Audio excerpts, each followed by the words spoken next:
तो वो वस्तु हमारे लिए कोई मान्य नहीं होता।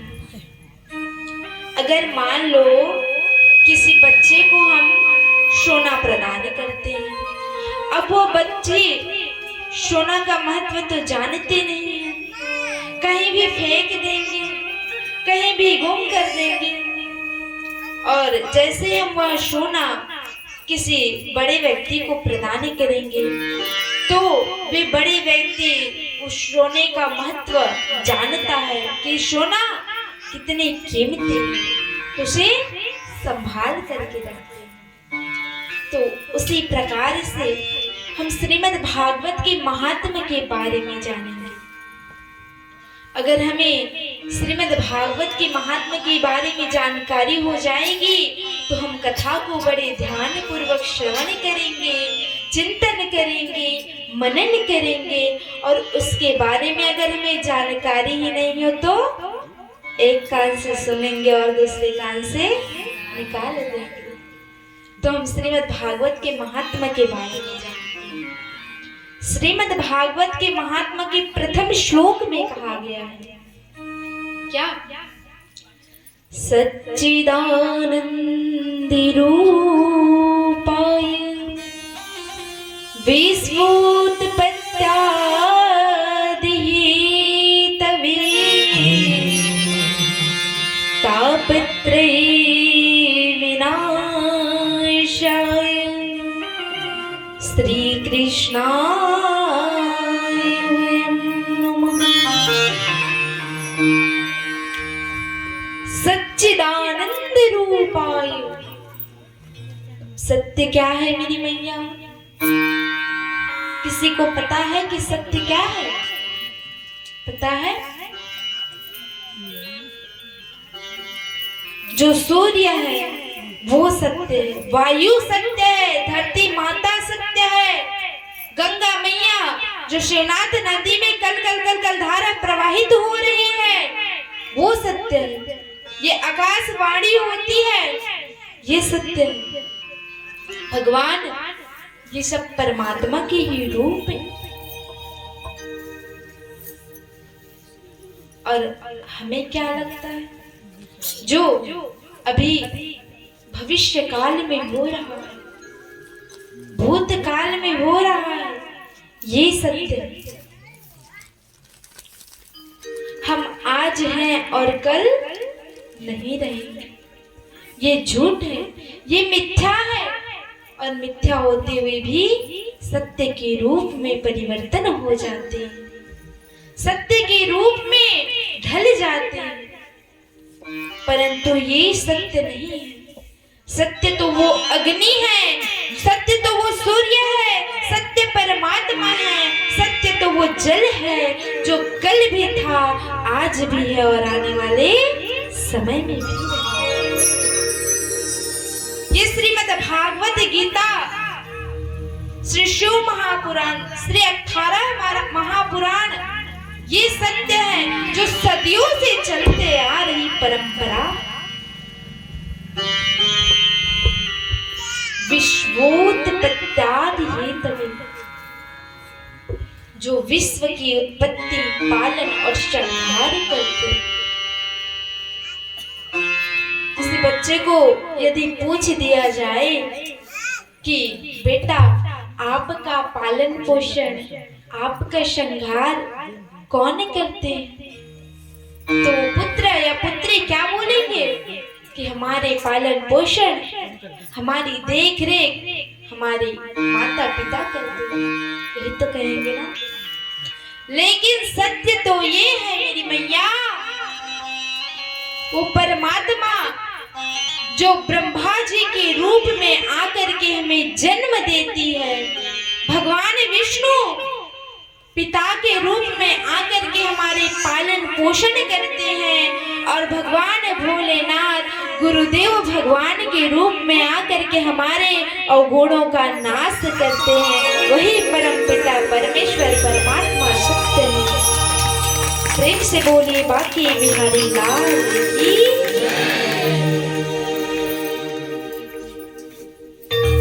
तापत्रये विनाशाय। हमारे जीवन में 3 प्रकार के ताप होते हैं। कौन कौन से? दैहिक दैहिक भौतिक ताप, दैहिक भौतिक ताप, राम राज्य का राम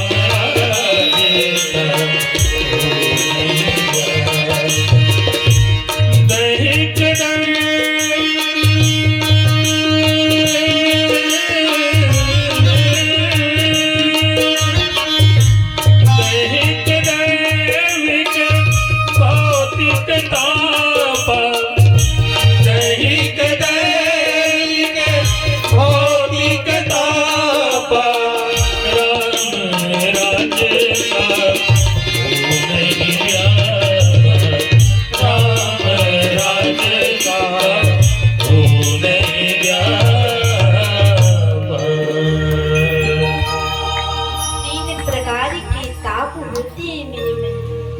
दैहिक दैविक भौतिक और तीनों प्रकार के ताप श्री कृष्णाय वयं नमः। श्री कृष्ण भगवान के चरणारविंद में प्रणाम करते ही तीनों ताप समाप्त हो जाते हैं। तो इस श्लोक में कहा गया है कि श्री कृष्णाय वयं नमः। वयं संस्कृत में वयं का मतलब होता है हम। तो हम सब मिल करके आइए भगवान श्री कृष्ण के चरणों में वंदन करते हैं और प्रणाम करते हैं। मन में एक कामना करते हैं कि प्रभु हम आपके शरण में हैं, आप हमारे तीनों प्रकार के ताप को हर लीजिए। और इस मन से भगवान का सुंदर कथाओं को श्रवण करते हैं, चिंतन करते हैं और मनन करते हैं और अपने मन और वाणी को लेकर के सुंदर नयनी शारण्य की पावन वसुंधरा पर चलते हैं, जहां पर श्री सूत जी महाराज श्री शौनक आदि महात्माओं को सुंदर श्रीमद् भागवत कथा का श्रवण करा रहे हैं। आपको सबसे पहले बता दें मैया कि शौनक जी महाराज कौन है? श्री सूत जी महाराज। तो जो सूत जी महाराज हैं वो व्यास जी। जिस प्रकार से इस ग्राम में हम आपको कथा का श्रवण करा रहे हैं, उसी प्रकार से नैमी सारण्य की पावन वसुंधरा पर श्री सूत जी महाराज 88,000 श्रोताओं को कथा का श्रवण करा रहे हैं। अब महाराज श्री सूत जी महाराज नैमी से सूति माशीन मभिवाद्य महामति कथामृतिर्षस्वाद कुशलः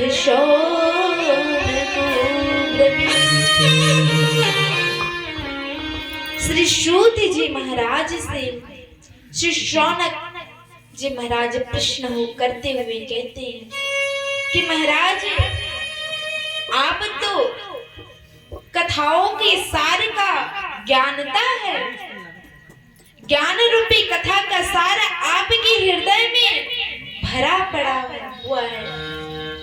कृपया करके आप उस ज्ञान की एक छोटी सी किरण हम सबके हृदय पटल पर डाल दीजिए। एक बात बताएं मैया, जब हमारे सामने कोई छोटा बच्चा संकीर्तन करता हो, भजन करता हो, जरूरी नहीं कि भजन करता हो, कोई भी अपनी कला दिखाते हैं तो हम प्रसन्न हो जाते हैं कि अरे वाह देखो इस छोटी सी बच्चे के ऊपर क्या कला है, इतनी छोटी उम्र में क्या कला दिखा रहे हैं, क्या गुण है इसके पास, और हम उसे देख करके प्रफुल्लित हो जाते हैं, हमारा हृदय गदगद हो जाता है उस छोटी सी बच्ची की कलाओं को देख कर और श्री सूत जी महाराज कम वर्ष की आयु में श्री शौनक आदि महात्माओं को मीठे मीठे वाणी से तोतले तोतले वाणी से सुंदर कथाओं का श्रवण करा रहे हैं, सुंदर कथाओं का पाठ करा रहे हैं। और शौनक आदि महात्माएं सुंदर कथा का श्रवण कर रहे हैं। क्योंकि महाराज ये जो श्रीमद् भागवत रूपी कथा है ना, ये सबको प्राप्त नहीं होता है। आज इस ग्राम में, इस नया पारा ग्राम में सुंदर सप्ताह ज्ञान यज्ञ का कार्यक्रम रखा गया है, तो जरूर कोई ना कोई बात है। जन्मांतरे भवित पुण्यम तदा भागवतम लभे। जब जन्म और जन्मांतर के पुण्यों का उदय होता है तो श्रीमद् भागवत कथा करने का सुंदर सौभाग्य प्राप्त होता है। महका दे ऐसे फूल को चुनना जरूरी है, महका दे ऐसे फूल को चुनना जरूरी है। दिल को प्रेम के धागे से बुनना जरूरी है। पाना है श्री कृष्ण के प्रेम को, अरे मैया पाना है श्री राधा रानी के प्रेम को, तो श्रीमद् भागवत की कथा सुनना जरूरी है। श्रीमद् भागवत की कथा सुनना जरूरी है। तो सुंदर श्रीमद् भागवत की कथाओं का श्रवण करते हैं। क्योंकि लोग क्या होते हैं, अपने प्राणों की रक्षा करने के लिए आसुरी प्राणाल रक्षति इति असुरः, अपने प्राणों की रक्षा करने के लिए कुछ भी करने को तैयार है। लेकिन भगवान में अपने मनन करने के लिए, चिंतन करने के लिए कलयुग के लोग तैयार नहीं। परंतु आप सबके ऊपर भगवान की ही तो कृपा बरसती है। अगर कृपा न होती तो आज आप लोग इस सप्ताह ज्ञान यज्ञ में उपस्थित न होते। लोग टेंशन रहते हैं, क्लेश से पीड़ित रहते हैं, चिंतित रहते हैं। टेंशन का अर्थ क्या होता है बताए? टेंशन का अर्थ होता है, टेन मतलब और सन यानी, टेन मतलब 10 और सन यानी सूर्य, मतलब 10 सूर्य। क्या हम 10 सूर्य की किरण को सहन कर सकते हैं? अभी तो आ रही है मेरी मैया गर्मी का मौसम, ग्रीष्म ऋतु जिसे कहा जाता है। ग्रीष्म ऋतु में क्या खुलेआम चलना आसान होता है? घर से बाहर तक नहीं निकल पाते हैं लोग ग्रीष्म ऋतु में। हम सूर्य के एक किरण को सहन नहीं कर पाते। कर पाते हैं क्या? नहीं कर पाते। तो जब हम सूर्य के एक किरण को सहन नहीं कर पाते तो क्या हम सूर्य के 10 किरण को सहन कर पाएंगे? हम सूर्य के 10 किरणों को भी सहन नहीं कर पाएंगे। हमारे हृदय में, हमारे शरीर में वो ताकत नहीं है कि हम 10 सूर्य की किरणों को सहन करें। इसलिए कहती हूँ मेरी मैया, क्लेश को छोड़िए, चिंता को छोड़िए, टेंशन को छोड़िए और श्रीमद् भागवत कथा में सराबोर हो जाइए। श्रीमद् भागवत कथा में लीन हो जाइए। क्योंकि चिंतामणि लोक सुखम सुरद्रोह स्वर्ग संपदम प्रयच्छति गुरु प्रीतो वैकुंठम योगी दुर्लभम। चिंतामणि हमें लौकिक सुख दे सकती है। अगर आप चिंतामणि के पास चले जाओ, कहो कि हे मणि, आप हमें सुख प्रदान कीजिए तो वो आपको सुख प्रदान कर देंगे। कल्प वृक्ष के पास चले जाइए। कल्प वृक्ष की एक विशेषता है कि अगर कोई व्यक्ति कल्प वृक्ष के नीचे बैठ करके किसी भी वस्तु की कामना करते हो तो उसे वह प्रदान कर देती है। कहा गया है कि कल्प वृक्ष आपको अलौकिक वस्तु प्रदान कर सकती है, चिंतामणि लौकिक सुख प्रदान कर सकती है, परंतु चिंतामणि और लौकिक सुख में ये सामर्थ्य नहीं है मेरी मैया कि वो भगवान का साक्षात दर्शन करा दे, भगवान का हमें भगवान से मिलन जोड़ दे। अगर ये सामर्थ्य है तो केवल प्रेक्षति गुरु पीतो वैकुंठम योगी दुर्लभम, साक्षात गुरुदेव भगवान में वैकुंठ लोक की प्राप्ति करा सकते हैं। और बड़ा ही सुंदर सौभाग्य की बात है मेरे मैया, जिसके सिर पे गुरुदेव भगवान का हाथ हो ना, उसे काल चक्र क्या मृत्यु भी नहीं रोक सकते। यम के दूत भी दूर से देख करके भाग जाते हैं।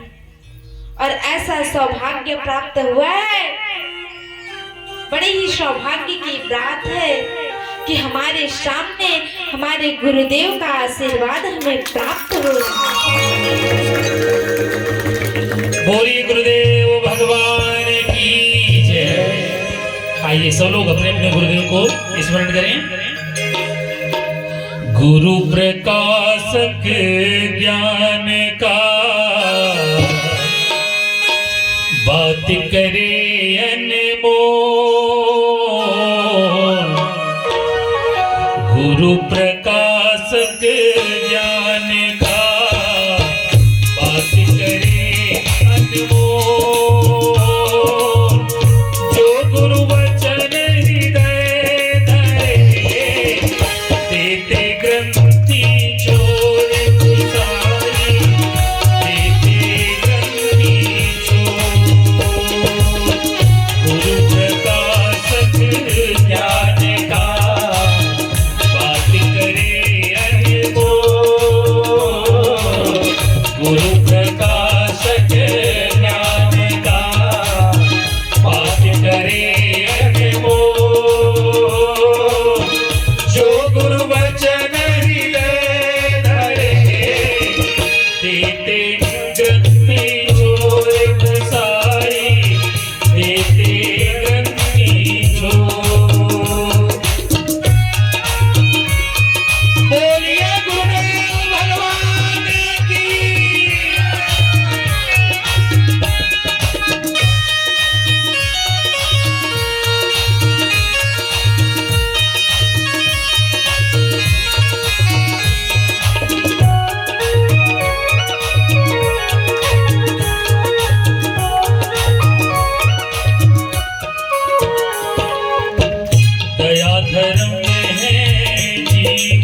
अनमोल वो गुरु वचन हृदय धरे देते ग्रंथि छोर कुसाए देते ग्रंथि छोर देते ग्रंथि छोर कुसाए देते ग्रंथि छोर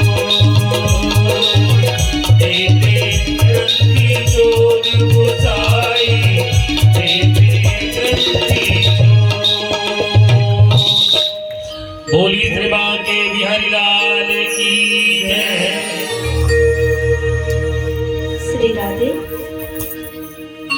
प्रेम से बोली वृंदावन बांकी बिहारी लाल की राधा रानी सरकार की जय जय श्री राधे श्याम।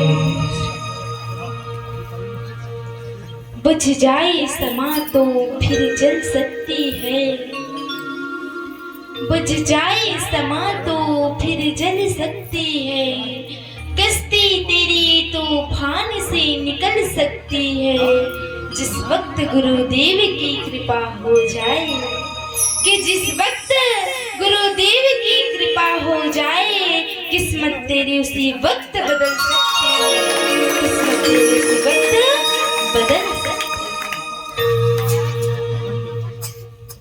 तो सुंदर अपने अपने गुरुदेव को ध्यान कीजिए कि हे गुरुदेव भगवान, आपको हम ध्यान करते हैं, प्रणाम करते हैं, आपका आशीर्वाद सदैव हमें हमारी उन्नति की ओर प्रदान करें। आपका आशीर्वाद ऐसे ही हमें मिलता है, क्योंकि महाराज इस कलयुग में लोग सबसे ज्यादा किससे डरते हैं? मृत्यु से।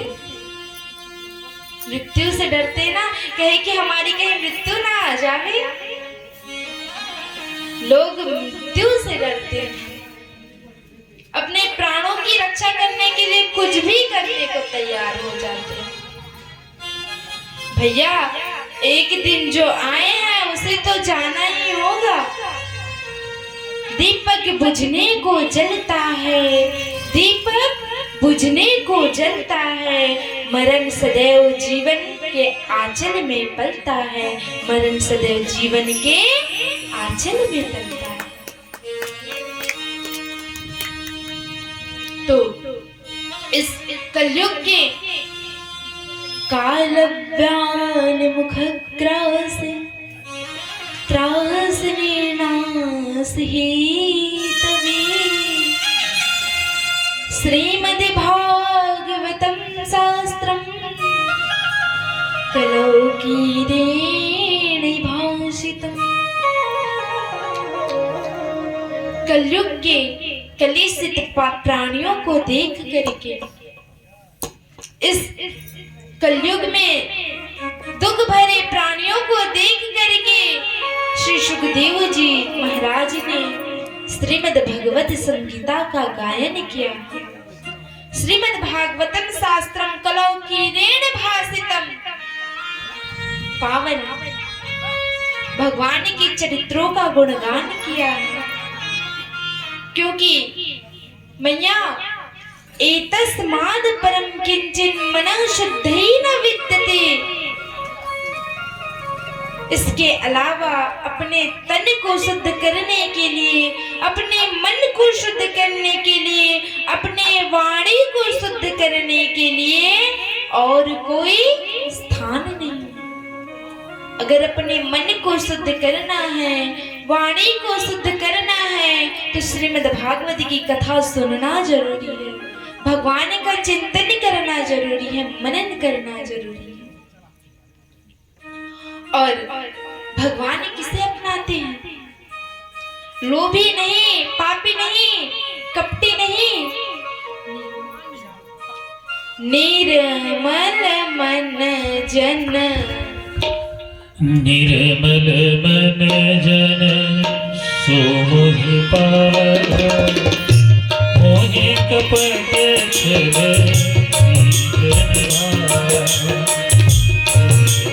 जन सो मोहि पावा मोहि कपट छल मोहि कपट छल मोहि कपट मोहि कपट छल मोहि कपट छल शीघ्र निर्मल मन जन सो मोहि पावा निर्मल मन जन सो मोहि पावा मोहि कपट छल शीघ्र निर्मल मोहि कपट छल शीघ्र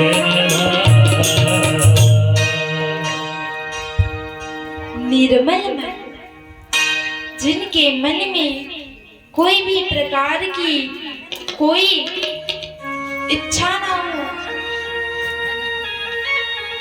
किसी भी प्रकार की, मान लो जाए अहेतु की, एक प्रकार से कहा जाए तो अहेतु की भक्ति होनी चाहिए, जिसमें कोई भी प्रकार की कामना नहीं होती, लोभ ईर्ष्या छल कपट इन सब का भाव नहीं होता।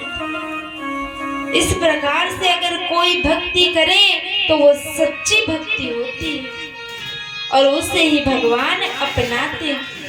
अब मैया हम आए तो हैं श्रीमद् भागवत की कथा श्रवण करने के लिए, और कहीं अभी हम लोग का मन लगा हो कि घर में जाएंगे, भोजन बनाएंगे, लेट हो रहा है, तो ऐसे भक्ति नहीं। आप बैठे हो श्रीमद् भागवत कथा श्रवण करने के लिए और आपका मन कहीं घर में खावे पीवे को लगे, तो कई लोग क्या करते हैं, भूखे पेट भजन करते हैं और मन भोजन में लगा होता है कि कब कथा समाप्त हो जाए, घर जाए और भोजन करे। तो निवेदन है, भगवान ये नहीं कहते हैं कि अगर हमारा भजन करना हो तो खाली पेट भजन करो, भगवान कभी नहीं कहते। कल से सभी माताओं बहनों भाइयों से निवेदन है, हमारे ये तो हमारे मामा गांव है, तो मामा भी बैठे हैं, नाना भी बैठे हैं, नानी भी बैठी है, मामा भी बैठी है यहाँ सामने। सबसे निवेदन है कि सब भोजन करके आए और सुंदर भगवान का भजन करे, मनन करे, चिंतन करे, ताकि आपका मन भोजन में ना लगे रहे कि कहीं घर जाए खाना ठंडा ना हो जावे। तो समय को ध्यान में रखते हुए मैया आज की कथा यहीं पर विश्राम करते हैं, अपने वाणी को यहीं पर विराम देते हैं और कल सुंदर समय पे आइए और सुंदर मीठे मीठे वाणियों से प्रभु का